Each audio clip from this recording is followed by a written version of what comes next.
Welcome to UnHidden Voices. I'm your host, Dr. Amina Norris. Today we're going to learn about complex trauma and the impact that it has on Black communities.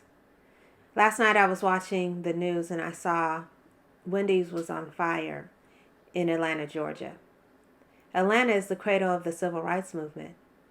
Dr. Martin Luther King Jr. was born there, and Rayshard Brooks was murdered there by Atlanta police. Setting buildings on fire is a fight response to the complex trauma experienced because of state-sanctioned murder. To help us recognize the manifestations of complex trauma that we are seeing in Black communities, I turn to my friend, my sister, Babalwa Kwanele.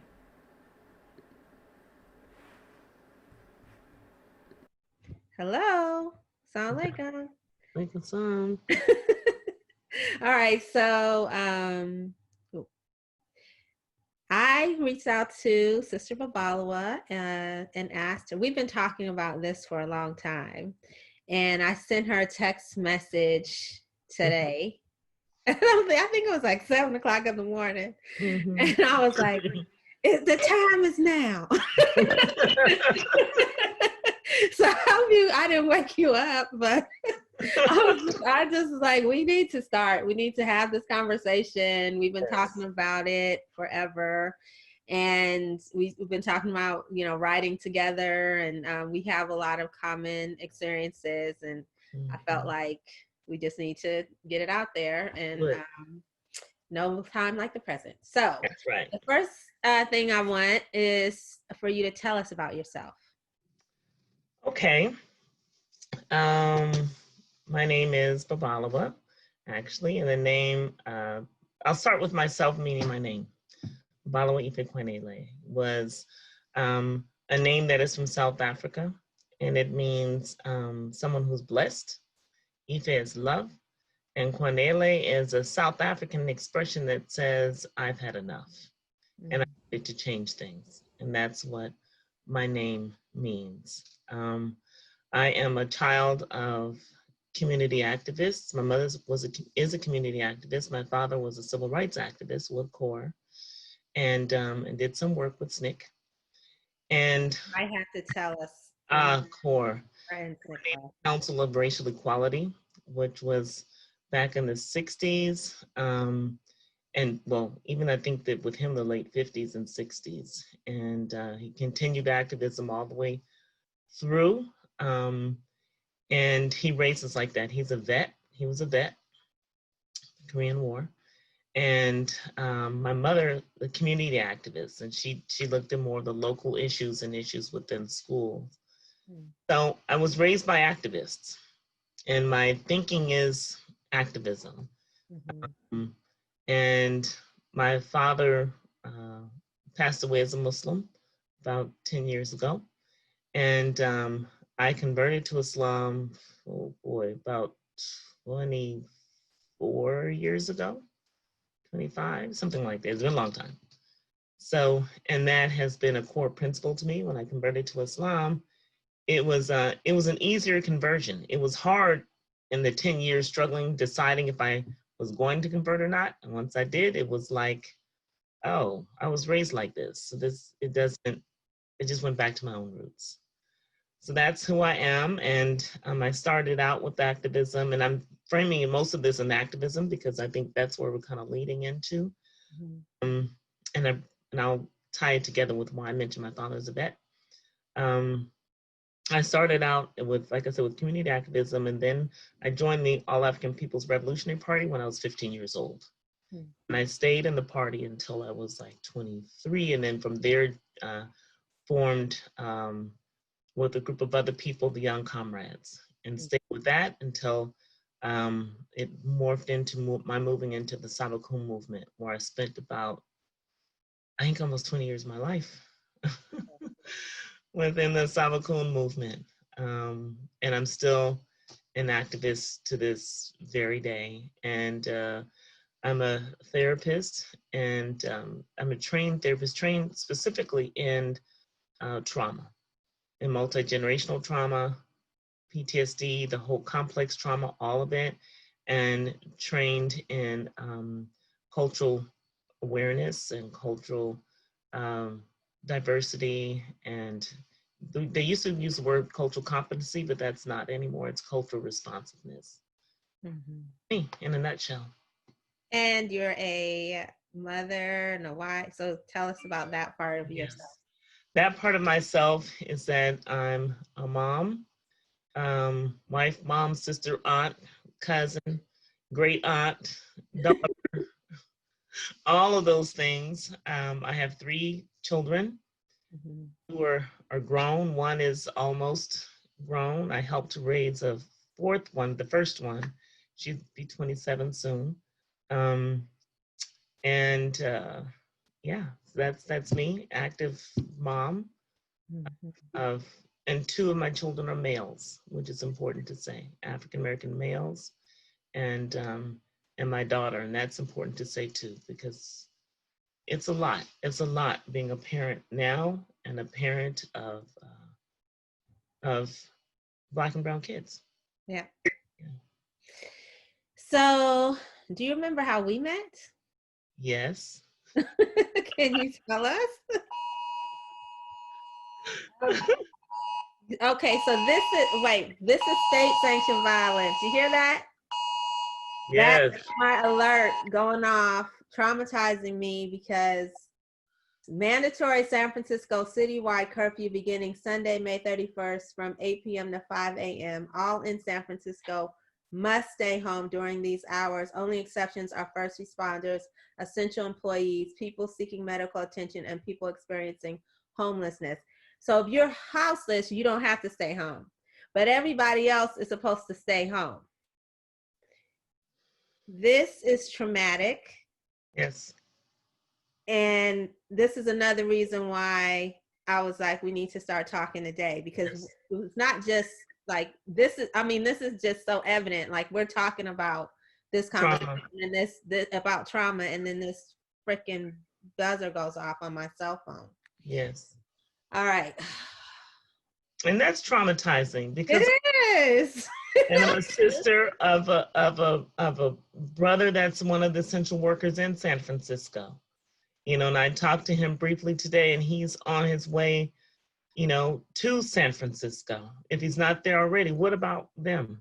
Yeah. What about the ones who they're going to target him, you know, as a big Black man driving, you know, transit driver of public transportation. That's right. They're targeting, the bus turns over, and all these other things. It's crazy. What about these human lives? So we are really going to get into this. Yes, we are. Because this is passionate and close to my heart, and it's close to my sister's heart. And so I want to get back to the answer in terms of how I know Sister Amina. Yes. And Sister Amina and I have been friends for, can I tell them? Yeah. Like, tell all of us? Like, we're going to put our age out there in the world.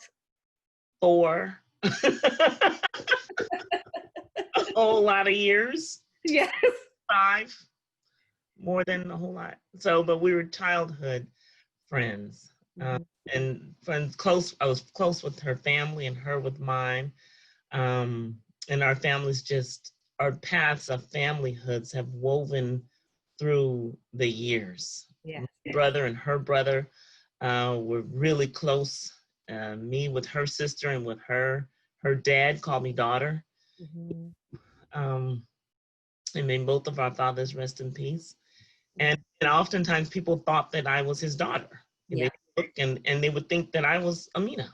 Like, there were times that people would tell Amina, like, oh, I'm not who you think I am. The other one is Amina. So it's like. And we grew up in Berkeley. We grew up in Berkeley, in the same community. Same community, same school, same high school. We went to high school together. Yes. And I think that's important, because there's this notion of what Berkeley is, right?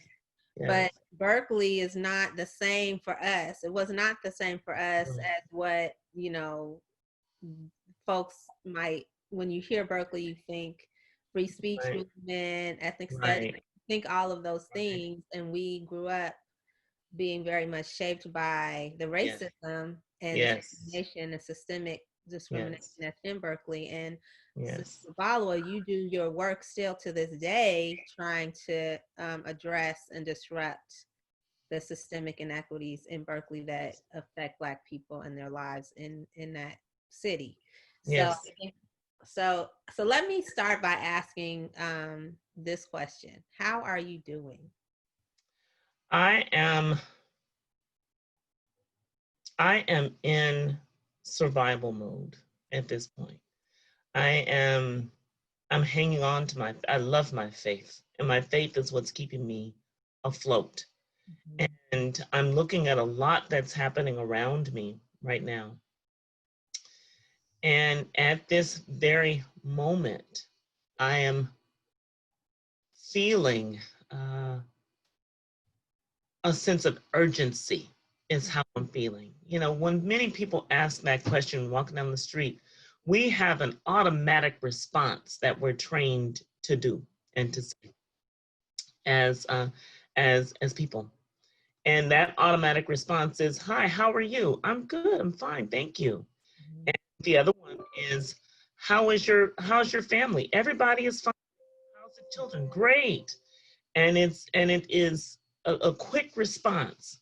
Yeah. The answer that I want to give to that question is, how are you? Mm-hmm. That I am bracing for the storm that we're in right now. Mm-hmm. And we don't know what the end of the storm is. We don't even know what section of the storm we're in. That's right. We don't know if this is the beginning. We know for a fact, what we do know is that this is not the beginning of the storm, because as African American folks and Black and brown folks, we know for sure that we've been in this storm for a protracted period of time. Yeah. And we knew that the day would come when it would be even a deeper level. Mm-hmm.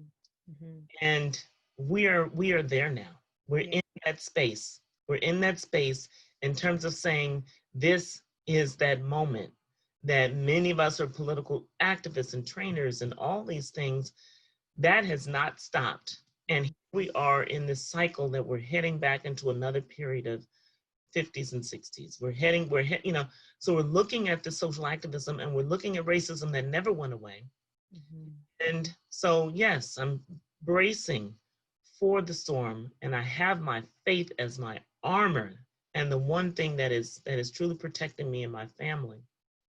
So I think, how am I is I'm um, certainly keeping my boots dusted off, because I know we're going to need to do a whole lot more to help make this progressive movement move forward with us.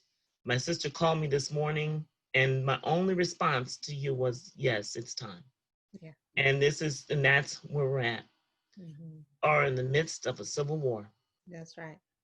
And has been, and it's not one of the instant ones. It's sort of like this instant war. You wake up in the morning and all of a sudden well, this has been, like I said before, a protracted period of time. Yeah. How am I? I'm realizing that we are in the middle of a civil war during a pandemic. Yeah. And so, other than that, like my neighbor said, "How are you?" She's a neighbor that's from China, and she came and she genuinely asked the question, "Oh my God, how are you? How are you?" I said,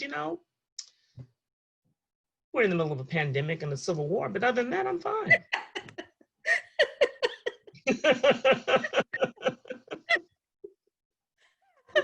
Yeah. That's those little things. That's I'm those little things. good. I'm good. I'm building a survival garden, Mm. and I'm good, because something tells me we're going to need food. That's real talk. It's so okay. So the follow up to that is your family. How is your family? I think that my family, we're in, like our community, we're experiencing this trauma simultaneously. And many of us have been paralyzed a long time. I think my children were raised much like I was. Mm-hmm. They're getting to the point where they're trying to find a way to exit that, to voice out the rage that they've been feeling. And I have one that's a writer, one that's another artist, and one that's an activist in his own right. So I think that we're we are doing as well as can be, Yeah. and hanging on to faith. So we're doing as well as can be. And I'm not saying it's all drab. It has this sense of feeling of hope. There's not this feeling of hopelessness. It has this feeling of hope, of transition. And my family feels that way too. And we've been talking about, we need to build. Look, go back and look at Black Wall Street. This is an opportunity to build. Opportunity to realize that we must depend on ourselves as a family and as a people. And I think that that's where we are, you know, as a people. My mother, interesting, she's 89. She made 89 the first of this month. And she said, I don't know what happened, but all those stories from when I was a young girl are all beginning to replay back in my mind. It's like something turned on, and all those memories started flooding back of the racism and the discrimination and the abuse and the lynchings and the torture. She grew up in the South. All those things, she said, all of those things are coming back and they're flooding my mind. And I really believe that it's the mind's trauma response. Yeah. That it's helping her to brace for what is coming now. Wow. What's happening right now. Your mind has a way of creating and helping us to survive. Yeah. And so it's awakened within her, and she's sharing these stories about what happened. And some stories are some that I have not heard before. Yeah. So I'm listening and wanting to record and write, which I haven't done yet. She just started really revealing some of those different stories just last night. So that's how I'm doing, you know, as a family. That's how we're doing. So when did you first hear about George Floyd, and can you talk about what that experience was like for you? Very good question. So I heard about it, I think shortly after it happened, as soon as it hit social media. And because of my work, I don't watch the news a lot. It's just overwhelming. So my kids were some of the ones who first told me, and some other friends were the first people that told me. And I looked at the images and I saw it happening. And I heard people around me, you know, I felt the buzz in the air. So shortly after it happened is when I heard about it. The feelings that I had was a feeling of, oh gosh, I don't think there's any word in the human language that can describe the feeling of that I had. And after watching the images of this man pleading for his life, and also looking at the images of the coldness and the hatred and the pure evil men, not just that one man, but in the men that were killing him, that were murdering him. And the first thought that came to my mind was, this is the one that was caught on tape. That's right. Was caught on video. You see, I'm aging myself. They were caught on video. How many more did they murder? These are like the lynch squads of the 60s and the 50s. These are the lynch squads. They are the lynch squad. They are that. The ones my mother told me about that were chasing this one man down on his horse. Yeah. With the pure reason of wanting to kill him and take his horse because they wanted it. And this is who they are. Yeah. And the first feeling that I had was a feeling, and I'm glad that I have this feeling of a feeling of not understanding. Yeah. How can someone be so evil? Like, I don't understand the level of evil. Yeah. Then I had to stop myself and said, you know, I thank God for my melanated skin. And because of the ability in my brain to not be able to wrap my head around that level of evil. Yeah. Because if I could understand that level of evil itself, then there's something in me that says that I have this Capacity. capacity Mm-hmm. to even conceptualize Mm-hmm. that level of evil. And that is a scary thought. That's And I scary. thank God that I don't have that. Yeah. I have this innocent thought in such a way that I don't understand how another human can be so evil. Mm-hmm. You know, as Muslims, we study and we read and we pray. And there's this passages in the Holy Quran that talks about what will happen to the evildoers. Yeah. And a part of me reads it in our holy book in the Quran, and I say, gosh, that seems so harsh. Mm-hmm. What will happen to them with the compassion? And then I see this man murdering another man with such callousness, Yeah. a group of them with such callousness. And it's hard Mm-hmm. to feel compassion for people like that. Yeah. It's just raw, uncut evil. Yeah. It's just evil.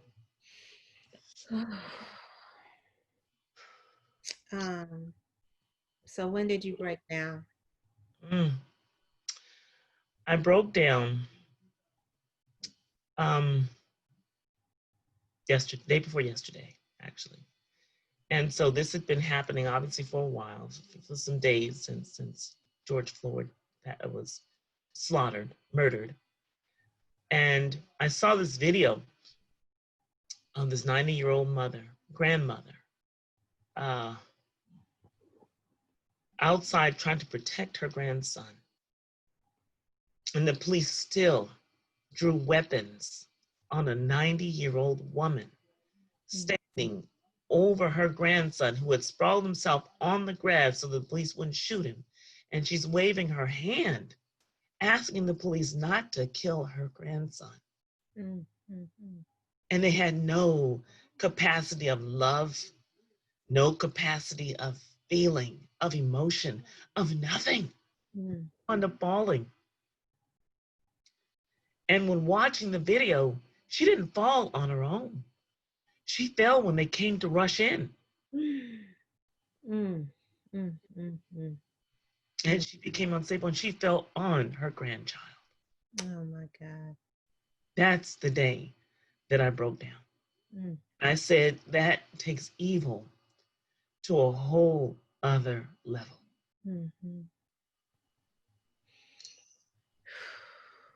And hatred, whole other level to a group of people. Can you explain to us what PTSD is and complex PTSD? Yes. It's PTSD. People hear the combination of words quite a bit, of letters. It's post-traumatic stress disorder, and it was found during one of the very early wars in terms of seeing soldiers when they were on the battlefield and coming back home. And they all displayed these certain patterns of behavior. It used to be called shell shock. So they changed it from shell shock to post-traumatic stress disorder, which, by the way, is different than it is for African-American people, for Black and Brown. And I'll explain that for oppressed people. It's a difference. And so post-traumatic stress disorder is a mental health disorder in terms of where the body and the mind, whether real or imagined, or real or heard, meaning you've experienced it, or you watched it, or you saw it, or you learned about it, and the body begins to react with trauma. Then the question is, what is trauma? So trauma is and we can certainly look up in the diagnostic manual, which is a book that we use for like billing codes and to explain these disorders. So we look at trauma in terms of like, it's really the body's need to survive of something that is happening to the body that is overwhelming. You can have medical trauma where someone has a laceration on their body that the body goes to and tries to heal it. You can have the same thing that's happening in the mind. And so this body has this reaction. It kicks into this mode to need to survive because of something or some chain of events that has impacted the body and the mind in some way negatively. the negative impact on the body, whether it be physical, mental, spiritual. There's so many different avenues of things that can impact the body. And so post-traumatic stress disorder, it means that after a particular traumatic situation has happened, and mind you, the traumatic situation again is a situation that has happened that is that's painful, that's dangerous, that's violent, that's whole list of. I think we understand like what trauma means. This whole other piece. Well, post-traumatic stress disorder happens after the trauma has happened. Someone has experienced a trauma. And after being in that trauma, there's one that's called acute stress. So you're responding to this traumatic event with some acute stress in your body. The body begins to go into overload. However, after a period of time, one would naturally expect for that stress to begin to resolve itself. It doesn't resolve itself. It moves into something called post-traumatic stress disorder. So that is no longer acute stress. It moves into something that's more protracted, like post-traumatic stress disorder. Main trauma is over, and now post, and now traumatic stress disorder. So your body then is in this period of time where it begins to respond as if it is still experiencing whatever the stressor was, whatever the trauma situation that happened. The body and the mind begins to respond as if it is still in that situation. So, and now we've discovered that post-traumatic stress disorder, with that when they've done some research of the brain, the memories of the trauma is not stored in the part of the brain that stores ordinary memories. Stored in a scattered sort of way throughout the brain into different sensory parts of the brain. And so it's just literally all on these different segments of the brain of where it's stored. So then that experience stays alive. People have a visceral response to the triggers that happen. Now, in our particular case, when we look at complex PTSD, and then there's several people to look further into, which is Dr. Joy DeGruy, which is Dr. Tony Jackson, and there's so many others, Dr. Goddard, there's so many others that have done plenty of research in this that are African-American, and even Dr. Bessel van der Kolk, who does lots of work related to trauma. There's also this notion that for people who have been assaulted daily, which is what we are, or death by a million cuts, we then moved into something called complex trauma. It's no longer post because it's present, it's happening now. Life daily trauma, which makes it complex. And sort of what Dr. Bessel van der Kolk talked about is developmental trauma, which means that people are born into it. You develop over time, that from childhood and all your developmental stages through life, there's these traumatic experiences, and it shapes who the folks are. Complex trauma is when it is just really becomes, it is impacting our health, our mind, our ability to learn, our physical health. It impacts the entire wholeness of the person on a continual basis. So it doesn't go away. And what we do know about trauma is that the body, and I said about the body sends these responses, and some of those responses are like these different hormones that begin to flood the body's system, that like adrenaline for one. People are really common with the adrenaline, what adrenaline does. Adrenaline gives us that boost of energy to be able to fight, flight, or freeze, or get out of there, or to be able to, you've heard stories of mothers lifting up beds if they're, kids stuck underneath, they're lifting up car, these dramatic things. However, the body is only designed to handle that for short periods of time. Yeah. It is not designed to deal with that over a protracted period of time. Yeah. Complex trauma is dealing with that mass level of trauma and those hormones and that cortisol kind of going through the body for a long period of time, and then it becomes more complex. Studying epigenetics and looking how the genetic structure of people that have dealt with trauma for a period of time actually look different than for other people who have not. Yeah. It's no wonder that we have health high for African-American people, even Black and Brown, our Native brothers and sisters, high level of diabetes, heart disease, cancers, all these different things. And you see these patterns and these clusters that are happening in certain groups of people, the same groups of people that are dealing with long-term traumatic impacts that happen on a daily basis. So that kind of gives you an idea of what complex trauma is. Yeah. So how is complex trauma impacting Black people's responses to these state-sanctioned murders, like George Floyd? And, you know, there's so many people who have died this way. So how are we impacted by that? That's a really good question. And the impact of it is so different. And again, when we go back and we look at, there's many responses. Some of the ones we talk about, fight, flight, or freeze, which is like, goes back to our basic human nature. Like, I'll give an example for freeze. It's almost as if when we look at the, like a cat, for instance, if you're watching a cat and a mouse, cat and mouse game, right? And the mouse will stand still and will freeze. And we'll wonder, well, why didn't the cat get the mouse? It's just sitting right there. They can easily go over and go grab the mouse. The cat has a pounce response that the mouse knows about.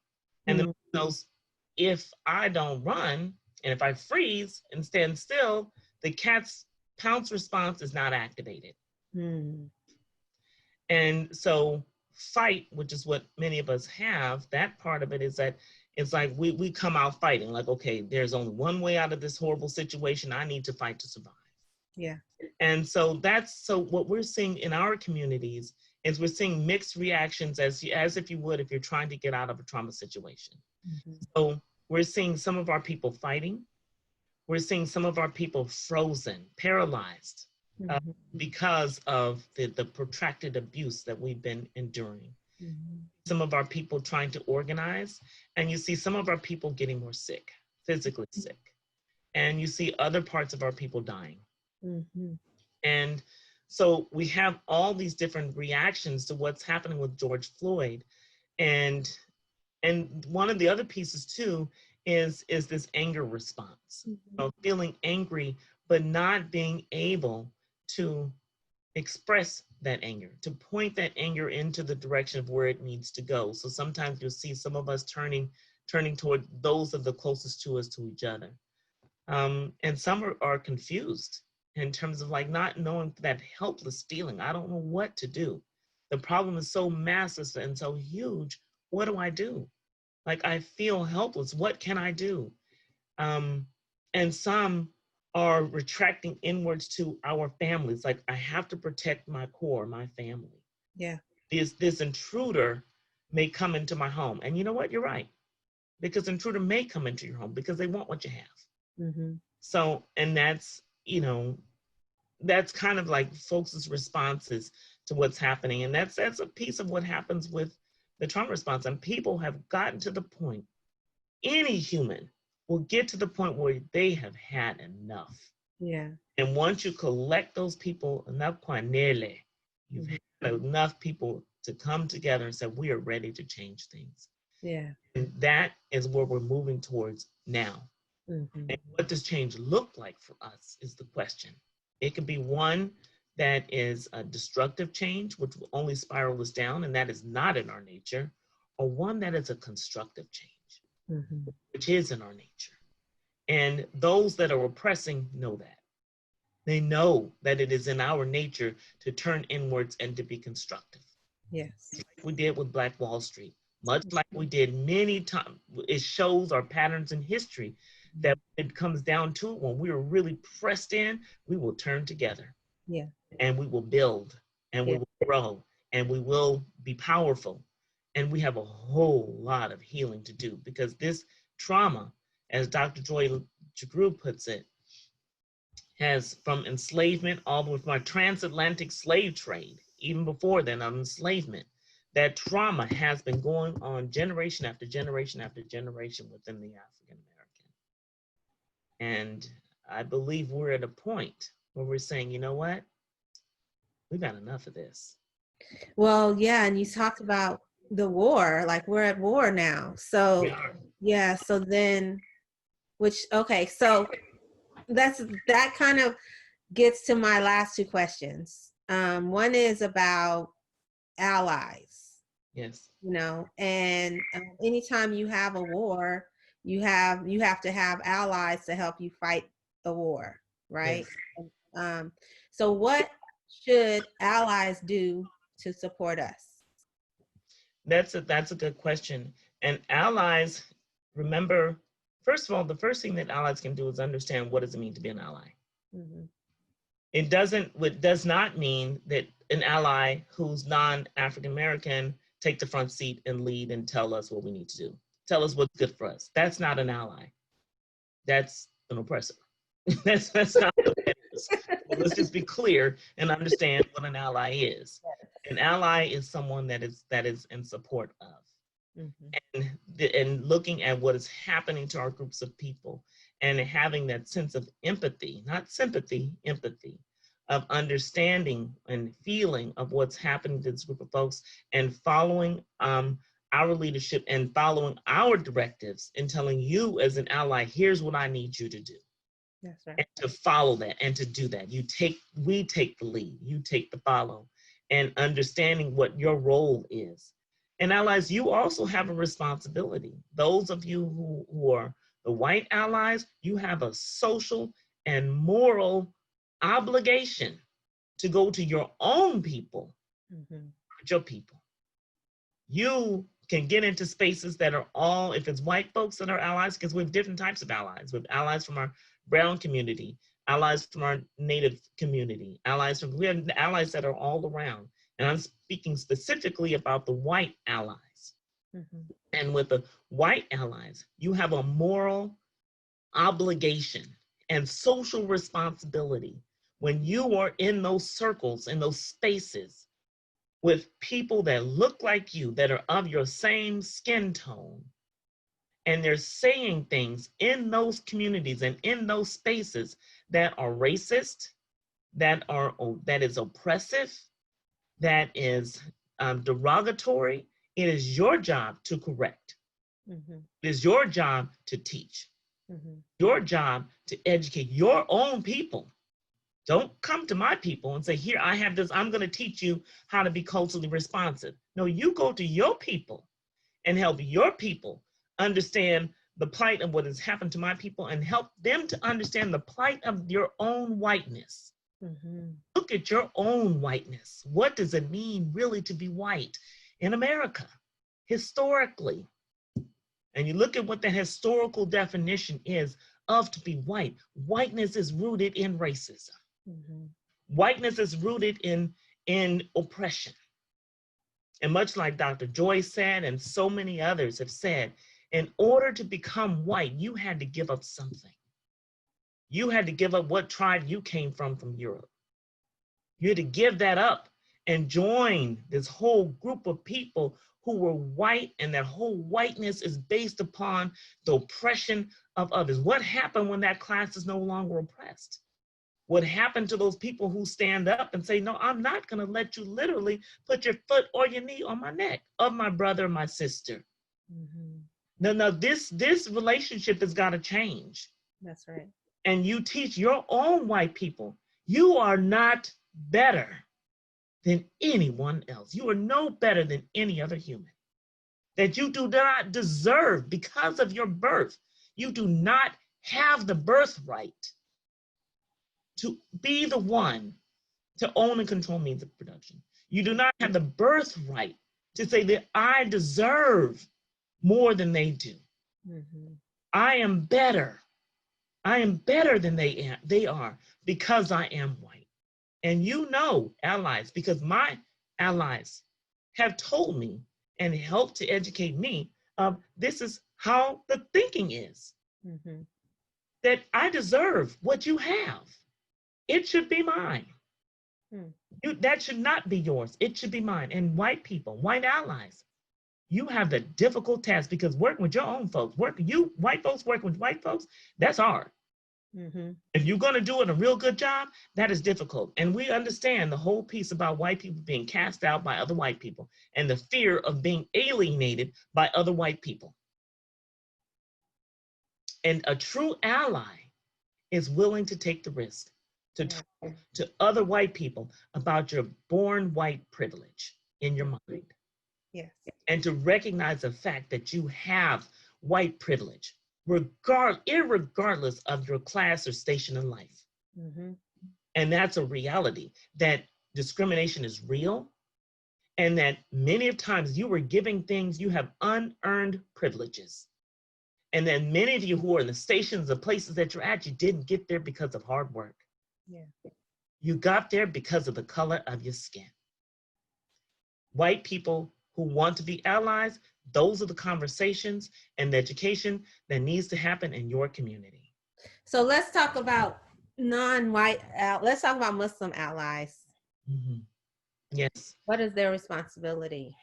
Muslim allies, much very similar to white allies, quite honestly, is really to take a look at the reality of what it is that has happened to the African American people here in America. Mm-hmm. What's happened really? And what has been your role? What has been your role? And were you a silent observer in many of these things that have been happening? And do you not acknowledge your Muslim sister or brother because of the color of our skin? Yes. Do you have that same thinking, much like your white counterparts do, of thinking that these people, these melanated people, we call it liquid gold, by the way, it's liquid gold, it's melanated beauty. Honestly, I love it. And I'm sorry, I do. It's like, melanin is just so anyway. Us, and also you having the mind of the oppressor. Mm-hmm. Okay. And so and truth, and speaking that truth even to your own communities and within your families. Yeah. We know that in some of your circles you call us abed. You call us servants, you call us slaves.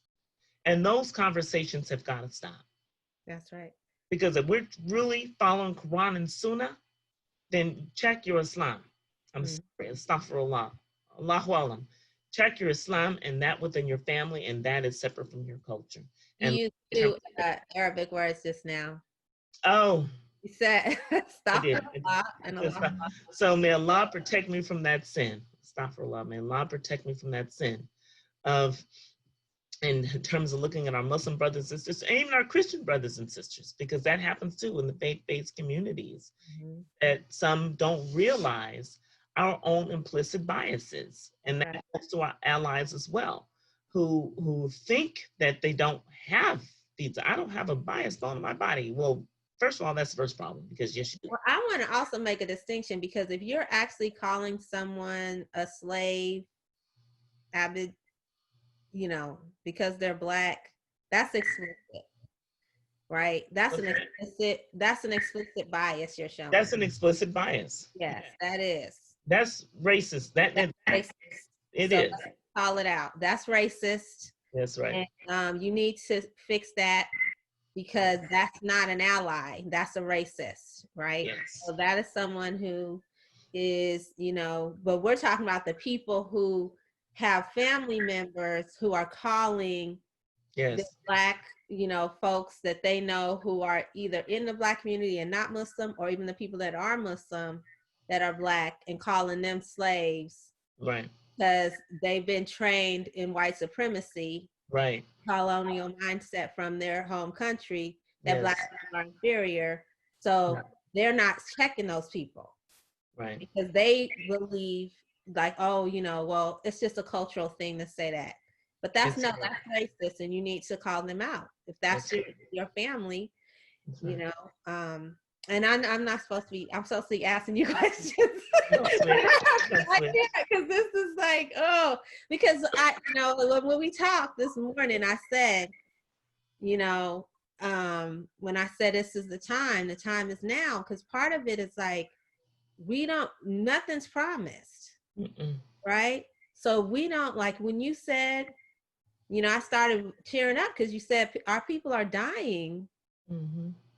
And the reality is, it's like, if we're dying as a result of this, we can't fix it once the person is dead. We cannot fix that. So like we need to do it now. Like we need to stop this, you know, we need to address this now so that we can save lives. That's right.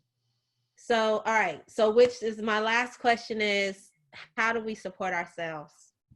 And how should we support ourselves? Good question. And I think one is to acknowledge the pain.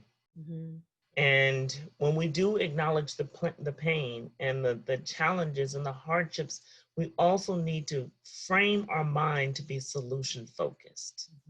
And so when we think about the pain, we think about the horror and the terror that we're going through, because we're being terrorized right now. That's right. And one of the lawyers on one of the news channels had said in an interview that what happened to George Floyd was torture. It was murder, but it was also torture before he was murdered, right? We saw the video of the police officers punching him while he was in the car trying to get his seatbelt off. And some of us were able to see the video of the police beating him up in the back of the police car, and he was dazed when they drug him out of the police car before they murdered him. That is torture. So going through daily life torture in our communities and our lives, and even that's going on in our own minds and our own bodies, is a response to torture.